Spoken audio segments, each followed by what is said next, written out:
భూమి నెమ్మదిగా తన సహజ ప్రకాశాన్ని కోల్పోతుందని నాసా తాజా అధ్యయనం తెలిపింది. భూమి గతంలో కన్నా ఎక్కువగా సూర్యకాంతిని శోషించుకుంటోందని తెలిపింది. దీనివల్ల భూమిపై సున్నితమైన వాతావరణ సమతుల్యత దెబ్బతింటోందని హెచ్చరించింది. దక్షిణార్ధగోళం కన్నా ఉత్తరార్ధగోళం వేగంగా చీకటిమయం అవుతుందని తెలిపింది. ఇటువంటి అంధకార ఫలితం వల్ల వర్షపాతం, ఉష్ణోగ్రతలు వంటి ప్రపంచ వాతావరణ వ్యవస్థలపై ప్రభావం పడుతుందని శాస్త్రవేత్తలు హెచ్చరించారు. ఉపగ్రహం ద్వారా సేకరించిన 24 సంవత్సరాల సమాచారాన్ని విశ్లేషించి ఈ నివేదికను రూపొందించారు. భారత్కి ఒక కొత్త సవాల్ ఎదురవుతోంది. గత 3 దశాబ్దాలుగా దేశవ్యాప్తంగా ఎండ ఉండే గంటలు క్రమంగా తగ్గుతున్నట్లు శాస్త్రవేత్తల తాజా అధ్యయనంలో తెలిసింది. ఈ పరిణామం వ్యవసాయ రంగంపై తీవ్ర ప్రభావం చూపే ప్రమాదం ఉంది.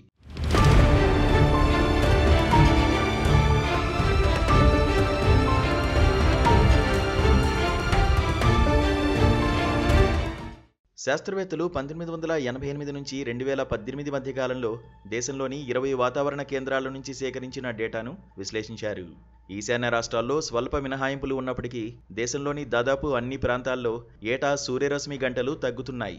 ముఖ్యంగా అమృత్సర్, కోల్కతాతో పాటు హిమాలయ ప్రాంతాలు, ముంబైలో ఈ తగ్గుదల అత్యధికంగా ఉంది.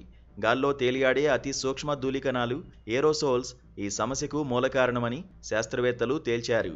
పరిశ్రమలు, వాహనాల నుంచి వెలువడే పొగ నుంచి పంట వ్యర్థాలను కాల్చడం వల్ల వాతావరణంలోకి చేరే ఈ కణాలు సూర్యరశ్మిని నేరుగా భూమిని చేరకుండా అడ్డుకుంటున్నాయి.